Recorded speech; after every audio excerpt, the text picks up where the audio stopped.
Mountain rescue teams are bracing themselves for another busy day today, but apparently it's not just the good weather luring us to the great outdoors. Social media is also part of the problem. Rescue teams in Arere, also known as Snowdonia, say stunning photographs posted online encourage even more people to trek into remote areas, often without knowing the right gear to take. George Hurd has the story. It may be a little overcast, but the car park here at Ogwyn Cottage in the Arere National Park is already full, and walkers are heading out onto the hills in their droves. From here, it's a short walk to the relative safety of Cwm Idwal.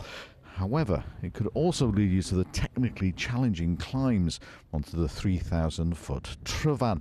With stunning views like this, it's no surprise it attracts hundreds of thousands of visitors a year here to Arere. But are people thinking enough about mountain safety when they head out on the hills? This is our operational area. You can see we come from Colwyn Bay all the way down here to Pentravoilus. According to the Ogwyn Valley Mountain Rescue Teams, the answer all too often is no. Tryfan alone accounts for nearly 1 in 3 call-outs, often novice walkers whose only experience is watching videos on Instagram or TikTok. Things have changed. I think certainly all mountain rescue teams have noticed a big difference since lockdown, and I think one of the things is social media. People are doing podcasts, other people are seeing the podcasts and getting the idea that they can go up there, but they haven't seen how that original filmer of the podcast was equipped and haven't seen how experienced he was. And we're getting a number of people who are going up, getting into difficulties because they aren't suitably equipped or experienced. So what do some of those heading out onto the hills think? We've seen people equipped today in wearing Birkenstocks and trying to climb, pretty big heights. And not only is their feet going to be cold, but they're, it's just not suitable. Have to be careful and not doing stupid things by trying to play the hero or something. But I think everything's relatively safe here, so I don't see any problems. It's probably more education you need, so that before people approach the mountains, maybe there should be some way of them knowing how to assess what they're capable of.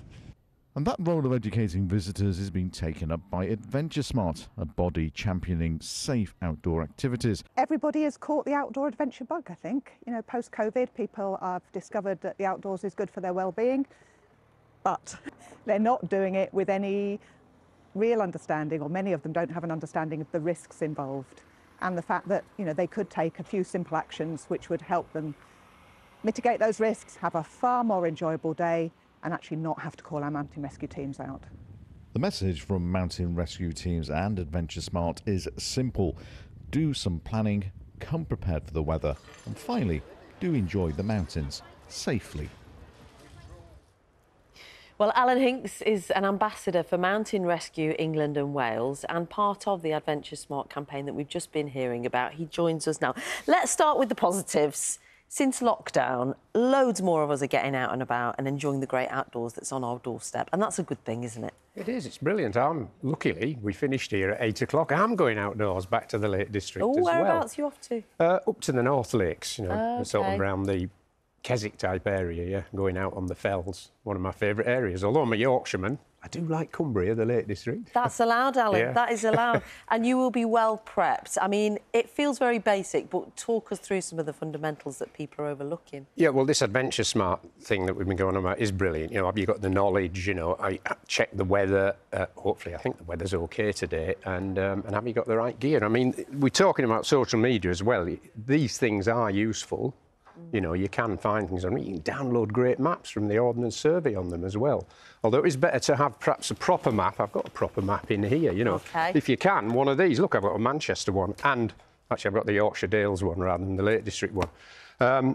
It is useful if you can map read. It's a great skill. I would recommend people learning to map read, but I don't want to be too prescriptive. When it's weather like it is at the moment, it's so nice to go for a bimble in the hills. And you don't need a huge rucksack like this.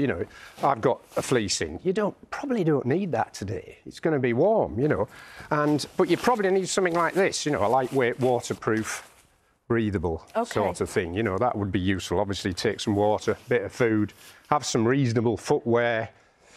Again, I don't think you need boots. You know, you can have something like what I've got on, a nice pair of, you know, trekking shoes, you know, approach shoes we call them, even a decent pair of And they can be trainers. really expensive, though. So do you think you have to spend a fortune on the correct shoes, the correct cagoule? Depends where you're going. If you're sticking to paths, you know, a good pair of approach shoes, training shoes, fell runners, running training shoes, you know. Not fashion shoes, not fashion trainers, should I say, but there's plenty of good footwear on the market now. You don't need a great heavyweight pair of boots unless you're going out perhaps when the weather's more inclement in winter and you're going off the paths where it's more rocky, you know. One thing that is useful, I should show you, is this is a big one. You can get one about that small. This is an 8-man, what we call an emergency shelter. So it's just essentially a nylon bag to put over it. And this is a group one that will get 8 or 10 in because I work as an instructor. But you can get small ones about that big that will do for 2 of you. And this is what is a lifesaver, these things. So would you take that on every walk, even in the Yorkshire Dales, in the North If Lakes? I was with a group, I would. Right, but I have to admit, if I'm on my own, no. Maybe if I'm on my own, weather like today, I might just have one of these. And what's that? A little, well, we actually call them bum bags, believe it or not. OK. You know, just a little bag, you know, that you wrap.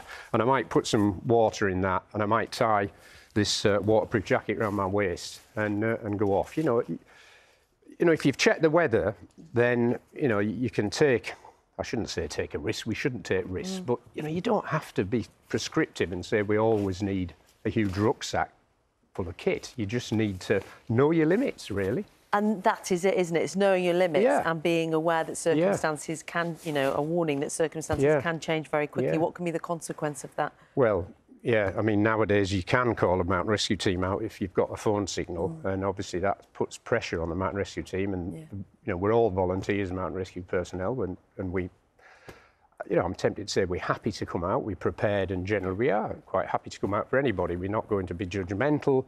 We're not going to say we shouldn't go out for that person because they've been silly or that person's having a genuine accident. You know, we'll come out for anyone, really.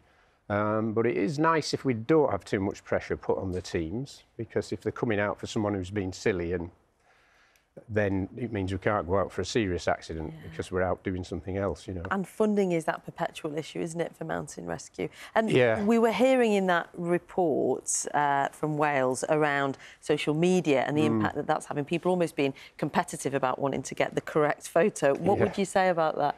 You do see that when I'm walking around in the hills. I see people with their phones like that, and they ask me, you know, where they can go to do this. Funnily enough, it's not always mountains now. They might want to go swimming somewhere in a certain mini lake, which we call tarns. And so a lot of mountain rescue is water rescue now. Paddleboarders as well on the big lakes in the Lake District. Paddleboarders who are not that experienced and they get blown away if it's windy.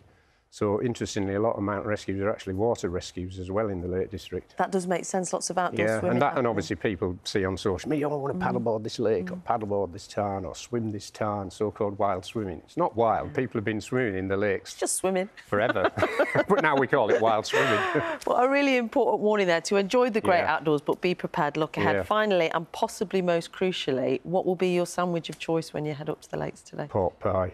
Oh, lovely! With any kind of pickle accompaniment? Not really. I often take a boiled egg as well. But I do like, you know, avocado and cheese sandwiches if I can be bothered to make one. But you can't beat a real pork pie. You might get soggy bread, though, with avocado, mightn't you? That's the risk. Pork pie stays solid. I like some proper food. But I do take some of the, you know, the specialist things now and again if I'm going on a long walk, stroke hike. It's what gets you through, isn't it, if it's bad weather. Thank you very much. Some really good advice there, and also important to just remember to enjoy it, because it's a wonderful thing to do. And wear a hat if it's sunny. Yes. If you've got a head like mine. Get your sunscreen on. Alan, thank you very much. That is Alan Hinkes, who is Ambassador of the Mountain Rescue England and Wales, and works on that Adventure Smart campaign.